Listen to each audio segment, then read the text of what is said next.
Abbaan taayitaa miidiyaalee Itoophiyaa Inistituutii hubannoo namtolchee Itoophiyaa waliin ta'uun teekinooloojii yaa'insa odeeffannoo qulqullina qabu gaggeessuu fi miidiyaalee karaa qindaawaa ta'een to'achuuf dandeessu bakka hooggantoonni mootummaa federaalaa garaagaraan argamanitti hojii eegalchiisera. Sagantaa hojii jalqabsiisa teekinooloojii qindaa'aa kanarratti argamuun haasawa kan taasisan Daayiriktarri olaanaa tajaajila nageenya odeeffannoo biyyaalessaa fi walitti qabaan boordii abbaa taayitaa miidiyaalee Itoophiyaa Ambaasaadar Reedwaan Hussein teekinooloojiin sirna to'annoo fi bulchiinsa miidiyaa qindaa'aa kun hojiiwwan hordoffii fi yaa'insa odeeffannoo damee miidiyaa sadarkaa haaraatti ceessuun kan ammayyeessu akkasumas hojii ogeessota abbaa taayitichaa kan salphisu ta'uu himaniiru. ይሄ ስራ ለሚዲያዎች በዘፈቀደ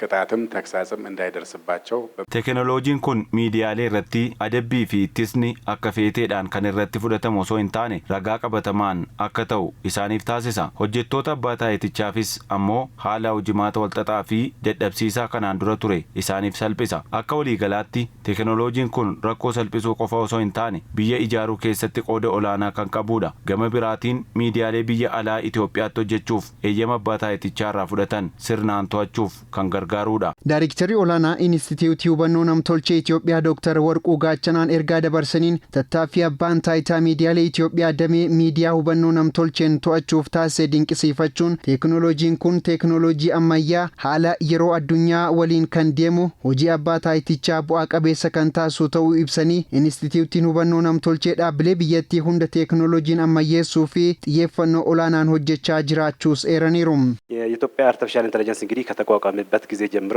በተለይ በቴክኖሎጂ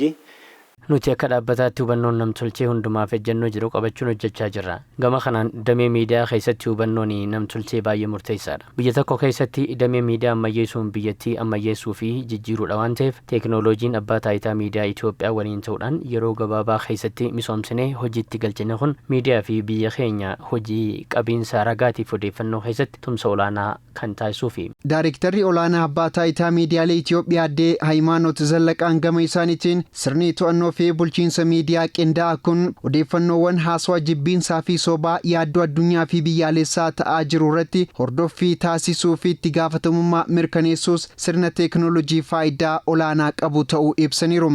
ባለስልጣኑ ከኢትዮጵያ አርቲፊሻል ኢንተለጀንስ ኢንስቲትዩት